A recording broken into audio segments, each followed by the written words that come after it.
Silav roj baş evanno hevî dikim û tev başin selametin çend û çê hene dixwazim ji we re pêşkêş bikim. Bi taybetî heqareta li jina Kurd ji aliyê Rahmî Koç ve di derheqê wî de doz hate vekirin. Pir kesan derdorên Kurdan, derdorên AKP, hikûmetê hema her kesî ji Rahmî Koç xwest lêborîn bixwaze. Wî jî wisa kir. Lê dîsa jî di derbarê wî de doz hate vekirin. Cara yekem Ömer Çelik di jiyana xwe de gotinekê rast got. Dibêje tiştek ku Rahmî Koç kiriye tiştekî kirêt e, tiştekî qirêj e. Merov nikare heqaret li milletekî bike. Di ser milletekî re heqaret li jinê bike. Gotinê zayendî bikarbîne. Na em ê behsa va meseleya bikin. Ka çi ye, dew çi ye, hevalê ku hêpê nehesiyan ez ê ji we re bêjim. Rahmî Koç dewlemendê herî mezin ê Tirkiyeyê ye. Yani ji bavê wî tê Wehebî Koç. Wana weke sulale ji berê ve dewlemendin muheqeq dizî kirine di dema xwe de. Perê reş ê Tirkiyê belkî beriya 6-7 salan perê reş ê Tirkiyê spî kirin û dewlemend bûn. Yani bi destê dewletê hatin dewlemend kirin.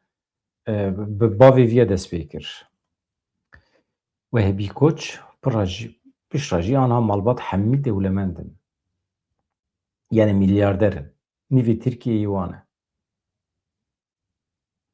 Ji aniyê heqaret li jina Kurd dike, gotinê wî kirêtin jî lê dîsa jî ji ber ku nûçiye ez ê ji we re bêjim ka çi gotiye. Hevan na. Niha li ser karsaz Rahmî Koç ê ku di vekirina nexweşxaneya Amerîkayê li İzmîrê de gotinê ku li ser jinên Kurd kiribû û rastî bertekan hatibû lêpirsîn hate dest pêkirin. Yani di derheqê wî de aniha doz vebiye. Rahmî Koç bi rêya hesabê xwe X'ê Koç Holdingê daxwaza lêborînê kir. Wezîrê Dadeyê Tirkiye Akin Gürlek li ser hesabê xwe medya civakî li ser mijarê daxuyaniyekê de bû diyarkirê bû ku ji ber îfadeyên karsazekî yên li beramberî jinan yên li beramberî welatiyên xwedî nasnameyekî etnîkî ya diyar yani qesta Kurdan dike ser dozgeriyê Komarê ya İzmîrê di derheqê wî de lêpirsîn daye dest pê kirin. Wezîrê Dadê destnîşan kir ku daraz yani edaleta Tirkiye ji bo her kesî wekeve û got teraziya dadê li gorî serwetê, li gorî ünvan yan jî li gor statûya kesekî nameşe. Daraz her tim rûmeta mirovan û hiqûqê diparêze. Yani her çend rast bin jî gotinê wî li Tirkiye vaye derbas nabe. Em zanin derbas nabe. Akin Gürlek li ser gotinê Rahmî Koç got gotinên ku rûmeta jinan dişkînin behestiyariyên me yên civakî re li hev nakin kî dibêje bila bibêje tu carî nayîne qebûl kirin. Bilêvkirina van gotinan yan dibin navê henek de yan jî pêkenînê de vê sivîkatiya li beramberî jinan û beşekî civakê sivik nake. Niha meselekî bi vî şeklî elbet henekî bi vî şeklî li ser sehneyan tê gotin. İnsanê ku stand-up çê dikin dibêjin li ser şanoyê de tişta dibêjin lê tu navê milletekî wextê bikar bînî wê demê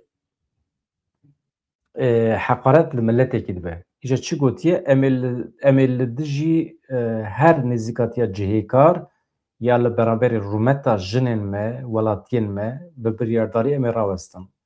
Rahmî Koç çi gotibû? Doktor goh daye derdê jina Kurd. Yani qaşo jinekî Kurd çiye doktor, doktor goh daye derdê jina Kurd dema ku gotiye xanimê biçe pişt perdeyê xwe tezî bike jinekî jî jê re gotiye doktor bek berê tu here xwe tezî bike. Piştî ku ev gotin li ser medya civakî belav bûn gelek kesan bertek nîşane Rahmî Koç da. Rahmî Koç lêborîn xwest. Koç li ber gotinên xwe yên ku bû sedema rexneyan lêborîn xwest. Koç Holdingê li ser hesabê xwe medya civakî daxuyaniyekî parve kir. Rahmî Koç di daxuyaniya xwe de got ez ji bo gotinên xwe yên ku ne niyeta min bû nasnameyekî bikim armanc yani tu derdê min niyeta min e ku ez nasnameyekî bikim armanc tu nebû ji ber van gotinên xwe ku ji hedê xwe derbas kiriye xemgîniya xwe ji dil parve dikim û ji dil lêborîn dixwazim gotiye. Koç eşkere kir ku ew ji ber vê dilgiraniya ku di nava raya giştî de çêbûye xemgîn e na ev kesekî karsaz e hevan da. Yani insanên li Tirkiye jî nas dikin, insanên rojhilata navî jî wî nas dikin. Anha Koç Holdingê birêve dibe. Gotinê wî di demekî kin de di Rojava Tirkiye û Bakurê Kurdistanê de cih kirt. Li ser medya civakî bi taybetî li ser X'ê hashtagekê hate vekirin bi navê Rahmî Koç özür dile. Yani Rahmî Koç lêborîn bixwaze. Tiştekî wisa yani. Ez bawer dikim ev zexta civakê bû ew mecbûr kir ku lêborîn bixwaze. Normal Ömer Çelik insanekî derewîne gotinê rast ji devî dernakevin lê cara yekem gotinê rast bikaranî. Berdevkî AKP Ömer Çelik ragihand ku bikaranîna îfadeyên piçûk xistinê li gel navê jina Kurd li dijî nirxê wan e, ev yek gelekî nerast e û kirêt e. Gotinê Karsat Rahmî Koç ên li ser jinên Kurd ku di vekirina nexweşxaneyekî de li İzmîrê gotibû li ser medya civakî di qada siyasêtê de bû sedema bertekan. Serokê Rûmetiyê Koç Holdingê Rahmî Koç di vekirina nexweşxaneya Amerîkayê ya li İzmîrê de ev heneka ku gava di mijwara got bilêv kir lê îcab neke ez dubare bikim. Tiştê pîsin qirêjin lê vê derê de ya balkêş berdevkî AKP di jiyana xwe de cara yekem di derheqê Kurdan de gotinekî rastgotiye. Mesele ne derheqê Kurdan de ne jî. Ya mesele exlaq da cara yekem gotinekî rastgotiye. Yani esas ew e ku gotinê li ser jinan bi rêz, bi baldarî, bi kalîte bin. Tu bawerî, nijad, çand, nasname yan jî zayenda beşên civaka me nabe ku bibe mijara gotinên piçûk xistin û cihêkariyê. Nêzîkatiyên piçûk xistinê yên li ser bingeha bawerî, nijad û zayendê dibin sedema gotara kînê. Divê bi teqezî li ser van gotinên nerast dûr bisekirin. Ömer Çelik dibêje bikaranîna îfadeyekê piçûk xistinê li gel peyva jina Kurd li dijî nirxê me ye. Ev yek nerast e, kirêt e. Em van nêzîkatiyên nerast û kirêt ku hemû jinê me welatiyê me yên Kurd değişînin bi awayekî herî zelal bi temamî red dikin. Yani gotinên kînî yên dibin navê henekan da dibê em rast nabin. Welhasıl Ömer Çelik jî di jiyana xwe de gotinekî rast gotibe yani. Ew ji wî kirêttir e, ew ji wî kirêttir e. Hemî min ê hebin. Cîranên me de di cîranên me de însanên maqûl pir kêm in. Pir kêm in. Hene. Ya 15-20 kes hene yani. Artêşên İran û Amerîkayê li herêma Kendavê êrişî baregehên hebû dikirin, Centcomê ragihand ku wan gelek mûşek dronên Îranê xistine. Supayê Pastaran ya Îranê jî da zanîn ku wan wekî bersiv baregehên leşkerî yên Amerîkayê yên li Kuveyt û Bahreynnê kirine armanc. Fermandariya navendî ya hêzên Amerîkayê Centcomê bi daxuyaniyekê ragihand ku îro hêzê wan li herêmê rastî êrişeke dijwar ya Îranê hatine. Li gorî daxuyaniyê Îranê heft mûşekên balîstîk avêtine Kuveyt û Bahreynnê. Pergalên parastinê 6 mûşek xistine, mûşeka heftan jî negihîştiye armanca xwe. Centcomê ragihand ku balaferên Amerîkayê wekî bersiva êrişê navendên radaran yên li bajarê Gurokê yên parêzgeha Hormizganê û giravekê bombebaran kirine. Supayê Pastaran artêşa Îranê li ser bûyerê daxuyaniyekê cuda da ye radgihîne ku êrişê wan wekî bersiva destdirêjiyên Amerîkayê bûne. Artêşa Îranê anî ziman ku piştî ku Amerîkayê bi dronan êrişê du bircên pêwendiyê yên li Qişm û Sîrikê kirine, wan saet di 2:30 şevê de mûşekan êrişê baregeha esmanî ya Elî Salîmê ya li Amerîkayê ya li Kuveyt û Keştiyanê kirine. Ew jî hêzên deryayî yên Amerîkayê ne. Supayê Pastaran hişyarî da Washingtonê ku eger êriş dubare bibin, bersiva Îranê wê sînordar nemîne, wê zêdetir bibe. Îranê gev xwar ku ew ê tengava Hormuzê bi temamî li henardeya petrol û gazê bigirin. Yani ew ê destûr nedin ku petrol û gaz ji wê tengavê derbas bibe. Ji heştê Nîsanê ve qaşo di navbera Tehran û Washingtonê de agirbestekî heye, lê gelekî lawaz dimeşe, dem bi dem şer jî derdikeve. Tevê ku peymanên di navbera her du aliyan de didomin jî, li ser peymanekê dawî ya ji bo bi dawî anîna şer her du aliyan hê jî li hev nekiriye. Niha di derbarê Ukrayna Rusya'da şerê wan de jî nûçeyekê heye. Serokê Rusya Vladimir Putin ihtimala hevdîtina bi serokê Ukraynayê Volodymyr Zelenskî re red kir. Halbuki Zelenskî ji bo dawiyanîna şerê 4 salan daxwaza hevdîtinekî kiribû bi Putin re. Putin çima re dikiriye sebebî jî ji we re dibêje. Vladimir Putin doh li foruma aboriyê ya St Petersburgê ragihand ku ew tu fayde Sûdê di hevdîtina bi Zelenskî re nabîne heta ku li ser şert û mercên peymana aştiyê lihevkirin çênebe. Serokê Rûsyayê got wê êrişên leşkerî yên welatê wî bidomin heta ku hemû armancên şer bi temamî bi dest bikevin. Zelenskî roja pêşemiyê peyamekî ji Putin reşandibû têde gotibû Ukrayna pêşniyaz dike ku ev şer êdî bi dawî bibe برای جوینeke rast rast ya di navbera min û te de divê ev şer êdî bi dawî bibe. Cesaret dixwaze ha. Zelenskî dixwaze Putin ra rûbirû civînekî çêbike. Ez pêşniyaza hevdîtinekê dikim, dixwazim demeke diyarkirî ji bo vê civînê were danîn. Putin di bersiva xwe de anî ziman, ez tu mane tu watiyan di hevdîtinê de namînim. Nabînim yani. Ez mane nadim vê hevdîtinê. Em çi dikarin bikin? Bila spor bixebitin, hinek çareseriyan amade bikin, paşê jî em dikarin li hev biçin. Rûsyayê sibata sala 2022 operasyona xwe ya eskerî ya li Ukraynayê de bû destpêkirin, ji wê demê ve ev şer didome. Heta niha bi 10,000 esker hatin kuştin. Heremekê berfireh ya rojlat û başûrê Ukraynayê wêran bûye, bi milyonan kes koçber bûne. Putin anî ziman ku meha borî bazirganeke Rûs wekî nûnerekî nefermî çûye Kiyevê bi hikûmeta Ukraynayê re civînekê pêkaniye. Ev yek jî li ser daxwaza aliyê Ukraynayê pêkatiye. Lê tenê rojekî piştî vê hevdîtinê hêzên Ukraynayê rabûne warêgehekî li Luhanskê bombebaran kirine. Rûsya jî hêrs bûye.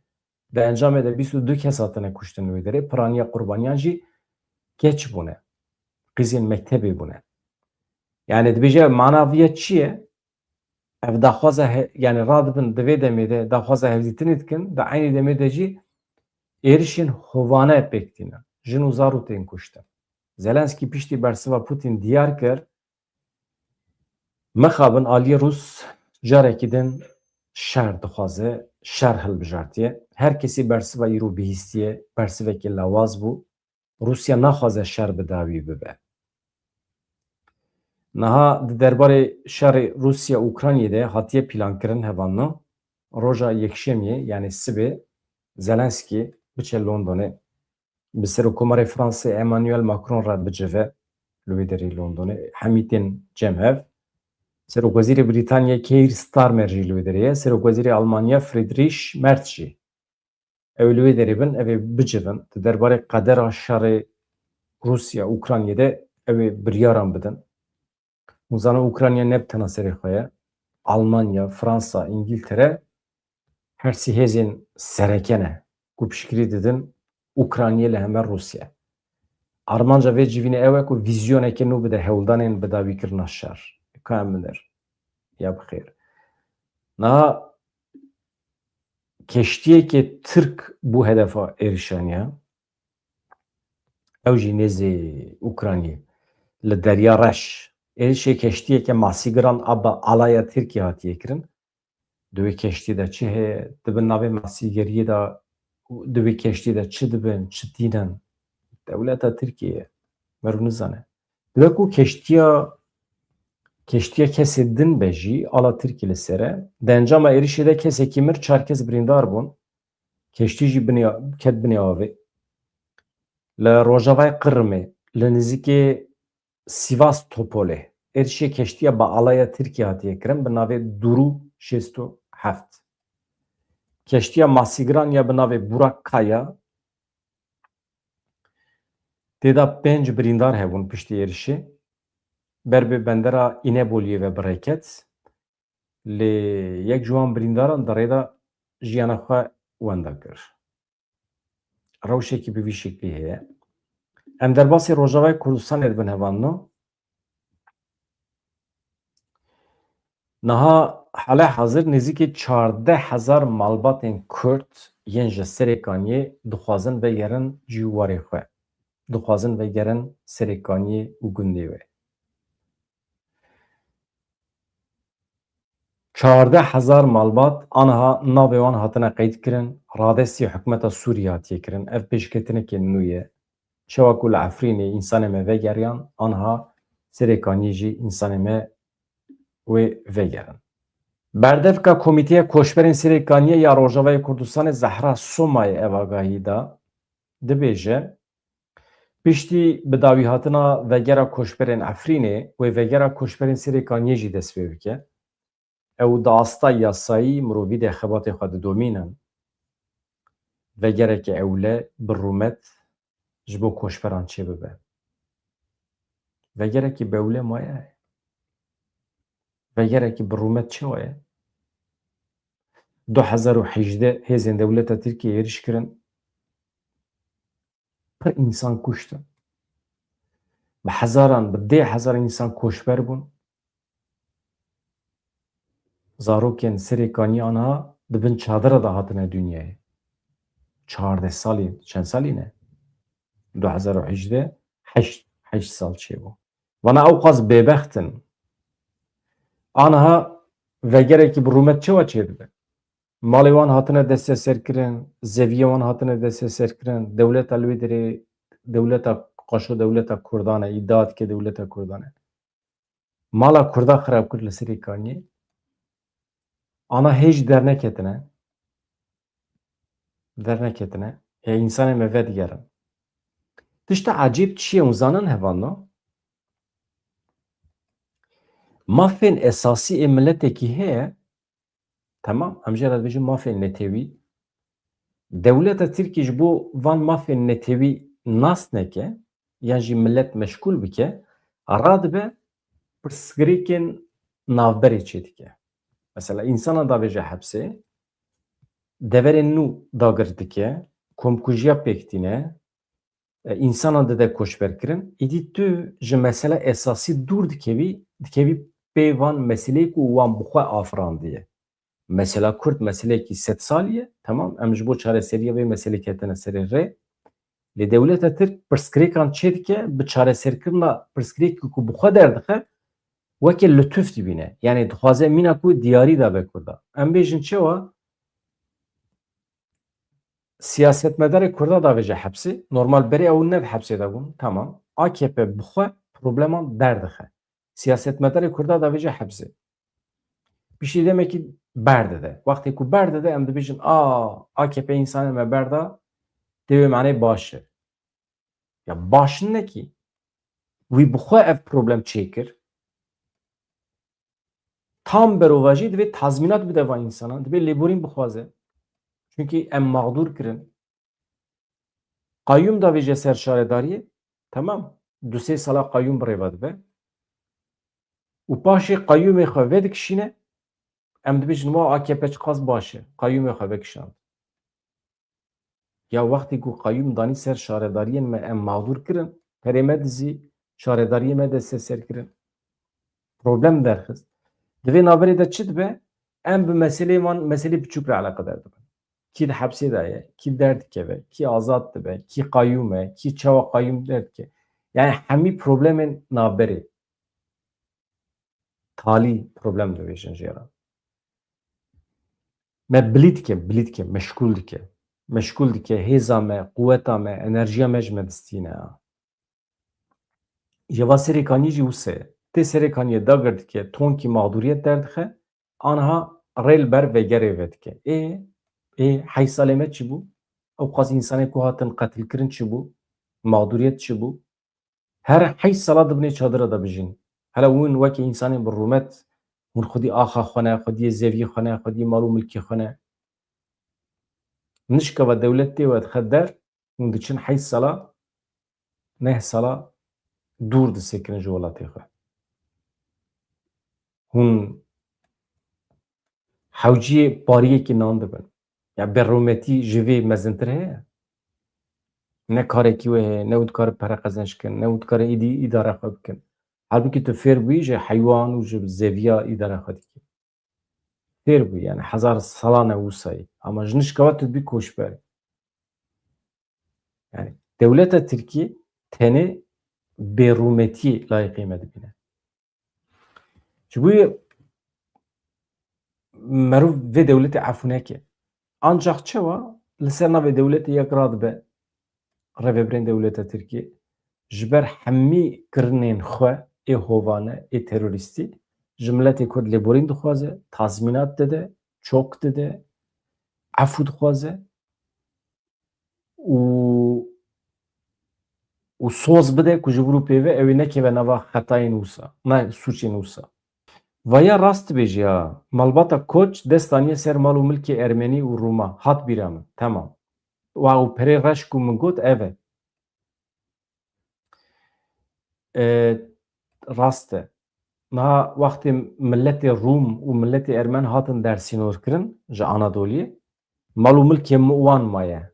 Niha bi şiklekî ew divê bibin milkê hin kesa û bibin milkê dewletê.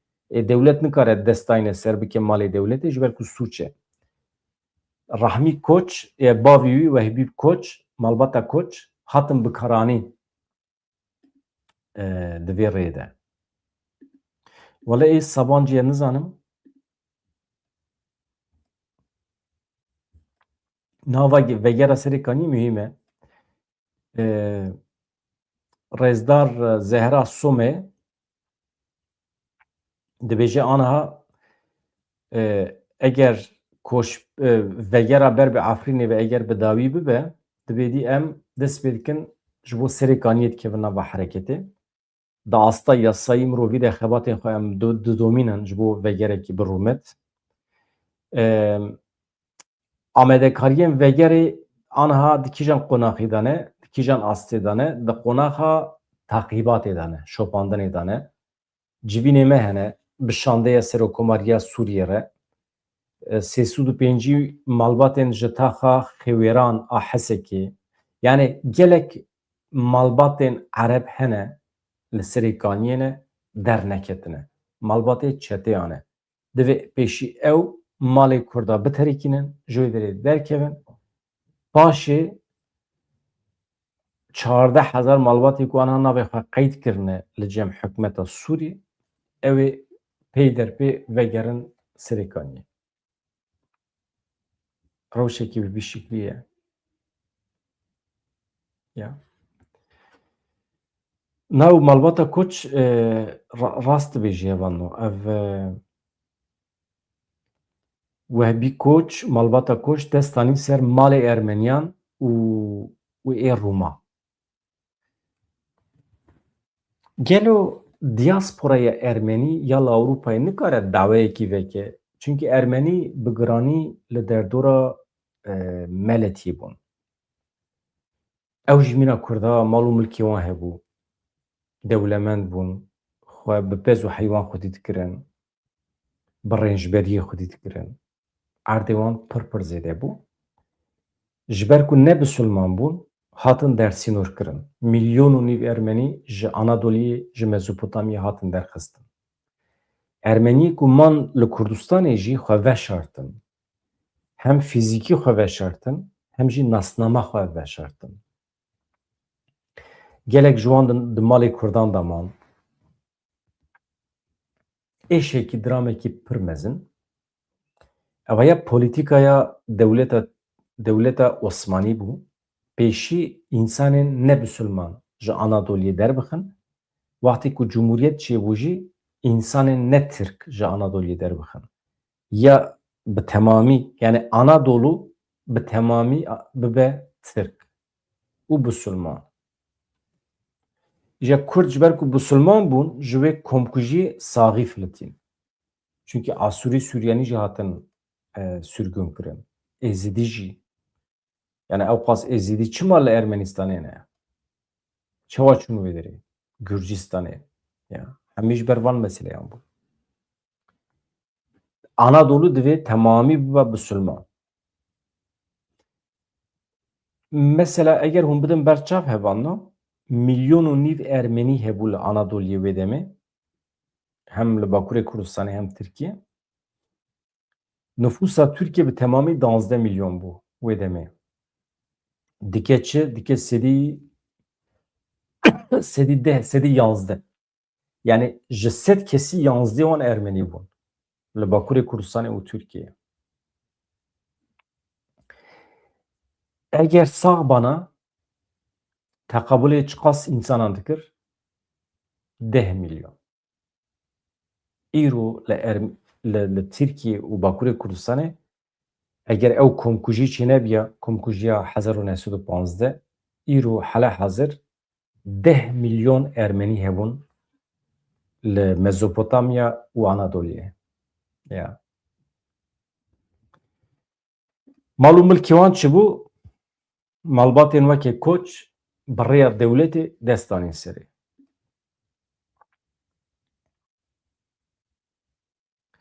Hin malbat hene dewlet wan bikartîne ji bo meseleyên qirêj,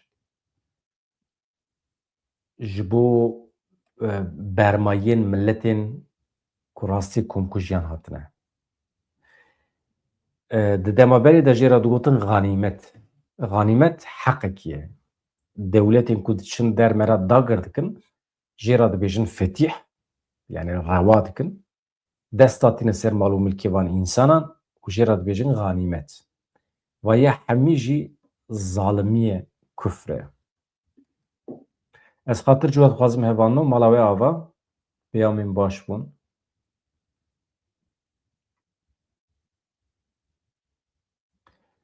Sibê bernameya me ya dengbêjî heye saet 8 êvarê ji kerema xwe re me bi tenê nehêlin. Ez ji we re bêjim dengbêjekî dengxweş wê were sibê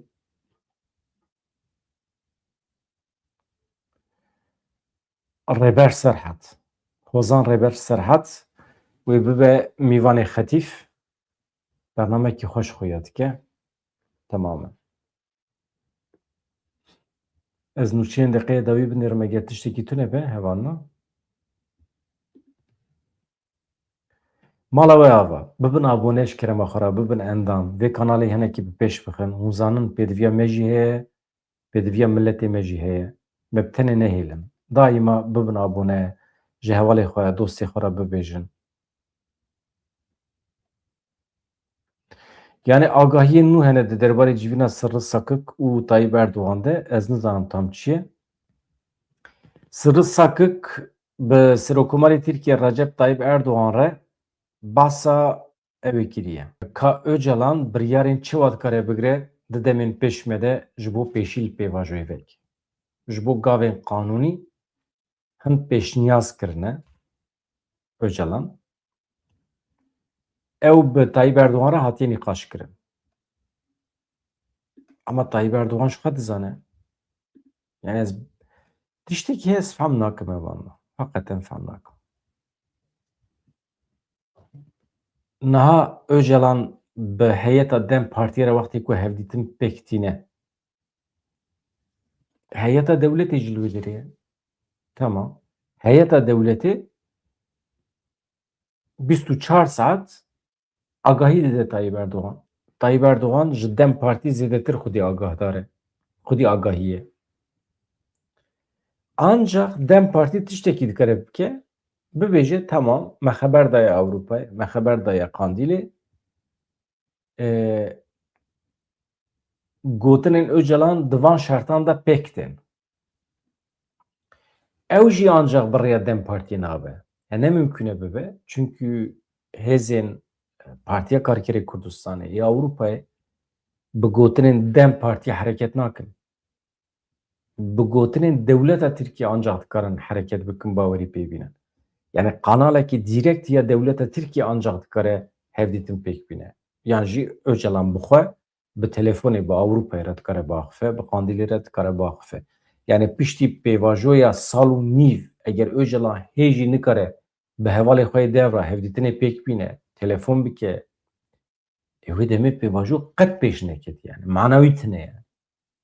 Me got belkî derkeve derva herkesî re hevdîtin pêk bîne. Yani hêjî behsa kanala dikin. Dem Partî here Erdogan bibîne. Dem Partî bibe navbênkar. Yani pêşketin tune ye. Na. Di pêvajoyê de tu pêşketin tune ye demên pêş me de eger biryarên nû yê Öcalan çi ne çi wane di pratîkê de pêk hat pêk nehat tune ye. Rıza Çiçekli Herebi mala te ava. Frî Demirtaş daima ve peyamê derbixin pêş ji kerema xwe re Firî Demirtaş. Demirtaş ne tenê Selahedîn Demirtaş e, hemî hevalê wî girtîne, însanê me yê girtîne. Bi xatirê we hevalino Silavrez.